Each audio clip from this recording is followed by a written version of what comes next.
खूप खूप शुभेच्छा. महत्त्वाचं काम राहिलं की जसं कोरे साहेब म्हणाले की आता 5 लाखाहून अधिक फार्मसिस्ट आपल्या महाराष्ट्रामध्ये आहेत आणि it is a proud moment की पूर्ण भारतामधले मॅक्झिमम फार्मसिस्टची संख्या ही आपल्याकडे आहे.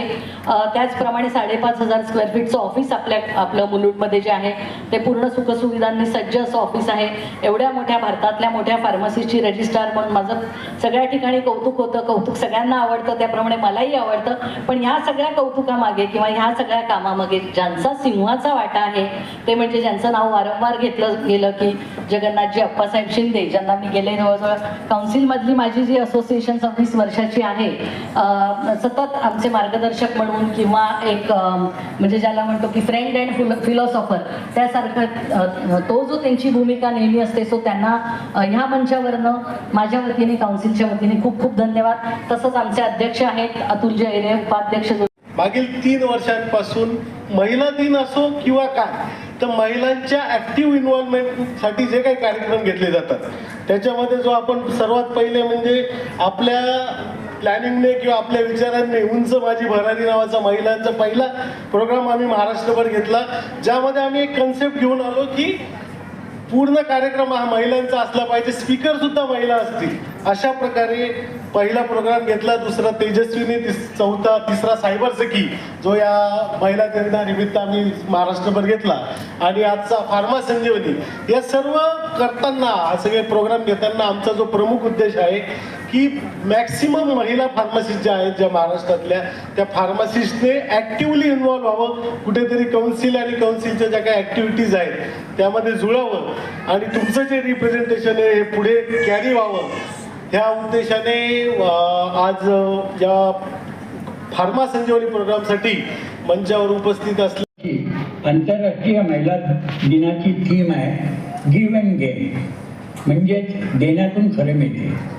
समाजासाठी, कुटुंबासाठी, राष्ट्रासाठी महिलांनी दिलेल्या योगदानाची जाणीव करून देणारी ही अत्यंत अर्थपूर्ण संकल्पना आहे.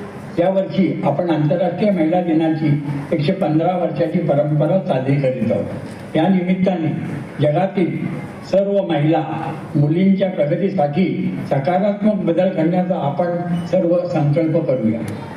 भारत देश सुमारे 149 कोटींची लोकसंख्या असलेला विशाल देश आहे. यामध्ये महिलांची संख्या 48%. त्या प्रचंड लोकसंख्येच्या आरोग्याची जबाबदारी पार पाडण्यात महिलांचा वाटा दिवसेंदिवस वाढत आहे.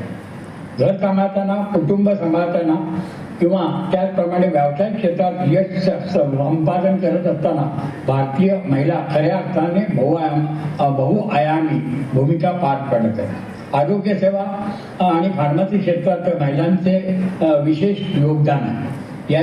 MSDच्या संघटनेमार्फत नियमित महिला प्रकाशमय करता येईल, त्याला वारसा म्हणायचं.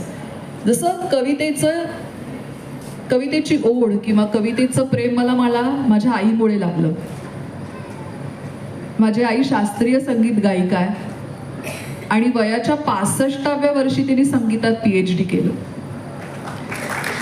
मला तिचा अत्यंत अभिमान आहे, कारण तिने फक्त गाणं, कवितेची आवड आमच्यापर्यंत पोहोचवली नाही, तर कुठल्याही वयात काहीही करू शकतो आणि त्यासाठी जो ध्यास घ्यायला लागतो, त्यासाठी जी तळमळ असायला लागते, कष्ट घ्यायची तयारी लागते. आणि हे सगळं करताना जसं तुम्ही सुद्धा आज वेगवेगळ्या लढाया लढत तुमचं करिअर करताय, तसं तिने सगळं घर अत्यंत निगुतीनं सांभाळून त्यात दरम्यान आमच्या दोघींची लग्न, आमच्या दोघींची बाळणपणं, माझ्या वडिलांचं मोठं आजारपण, या सगळ्यात सुद्धा ती दररोज सकाळी तिचं 5-5:30ला उठणं आणि अभ्यासाला बसणं हे कधीही थांबलेलं मी पाहिलं नाही. ही जी मी अतुल अशोकराव आहे, अध्यक्ष महाराष्ट्र राज्य औषध व्यवसाय. आज औरंगाबाद जिल्हा केमिस्ट अँड ड्रगिस्ट असोसिएशन तसेच महाराष्ट्र राज्य औषध व्यवसाय परिषद यांच्या संयुक्त विद्यमाने 8 मार्च महिला दिन जो आपण भारतभर साजरा केला जातो, या महिला दिनानिमित्त आज औरंगाबाद जिल्ह्यामध्ये आपण फार्मा संजीवनी नावाचा प्रोग्राम आज आपण घेत आहोत. त्यानिमित्त औरंगाबाद जिल्ह्यामधील सर्व महिला रजिस्टर्ड फार्मासिस्ट या एकत्र आलेल्या आहेत आणि यांच्यासाठी श्रीमती मधुबाला मधुराणी मधुराणी गोखले प्रभुलकर यांचं विशेष असं मार्गदर्शन आज आयोजित केलेलं आहे. आजच्या या प्रोग्राममधनं महिला फार्मसिस्टसाठी आपण यांच्या ॲक्टिव्ह इन्व्हॉल्वमेंटसाठी महाराष्ट्र स्टेट फार्मसी काउन्सिल हा महाराष्ट्रभर आम्ही प्रयत्न करत आहोत आणि महिला दिनानिमित्त वेगवेगळ्या प्रोग्राम्स ज्या पद्धतीने आम्ही सायबर सखी नावाचा एक प्रोग्राम महाराष्ट्रभर घेऊन आलो, त्याच अनुषंगाने हा फार्मा संजीवनी नावाचा प्रोग्राम औरंगाबाद जिल्ह्यामध्ये आम्ही आज घेत आहोत. याच्या आधी पूर्व कार्यक्रम याआधी नागपूर, नाशिक, बुलढाणा या कोल्हापूर, सातारा या 7 ते 8 जिल्ह्यामध्ये, पुण्यामध्ये सुद्धा झालेला आहे. त्याच्यामध्ये सायबर सखी नावाचा आम्ही प्रोग्राम घेतला आहे आणि या सायबर सखीचा उद्देश होता की ज्या काही महिला फार्मासिस्ट आहेत, ज्या काही महिला महाराष्ट्रातल्या केमिस्ट आहेत, या सर्वजण ज्या सोशल मीडियावर जे काही सोशल मीडिया हँडलर्स आहेत याचा सुयोग्य असा वापर केला पाहिजे. हे मीडिया हँडलर्स वापर करत असताना महिलांनी कुठल्या प्रकारची काळजी घेतली पाहिजे यासाठी हा आमचा सायबर सिटी नावाचा उपक्रम आम्ही महाराष्ट्रामध्ये यावर्षी घेतलेला आहे. काही फार्मसीच्या समस्या पण येतात, काय समस्या आहे कसं निवारण? फार्मासिस्ट म्हणून जर तुम्ही बघितलं असेल तर ज्या पद्धतीचं कोविडसारखा पॅन्डेमिक आज तुम्ही महाराष्ट्राने, भारताने आणि जगाने बघितला, त्या कोविड पॅन्डेमिकमध्ये जर कोणी सर्वात प्रथम जर रस्त्यावर थांबलेला होता तो म्हणजे आमचा फार्मसिस्ट. म्हणजे तुम्ही बघितलं असेल या कोविड काळामध्ये आमचा केमिस्ट, आमचा फार्मसिस्ट दुकानं उघडून बसलेला.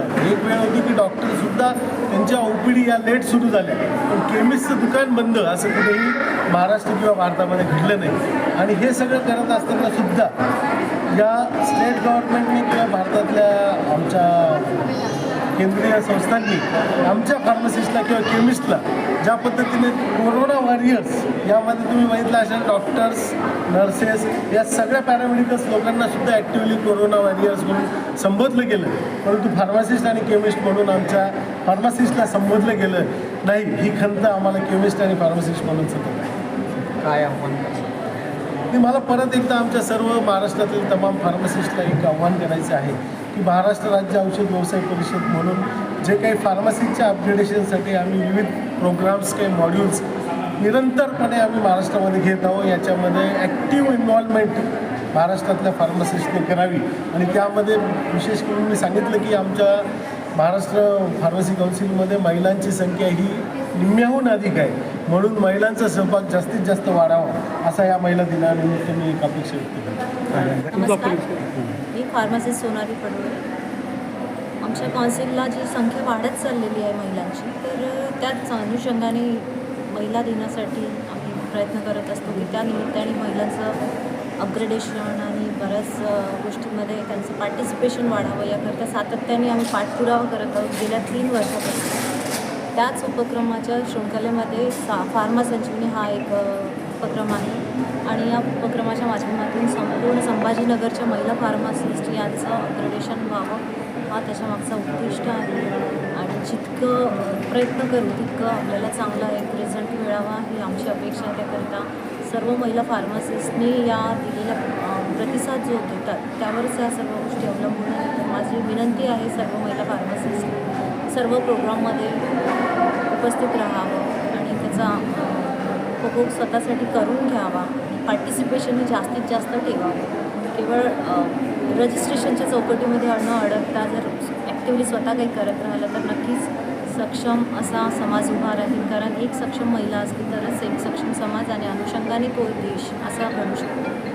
तर माझी एवढीच विनंती आहे की सर्व महिलांनी चांगलं पार्टिसिपेशन ठेवावं. थँक्यू.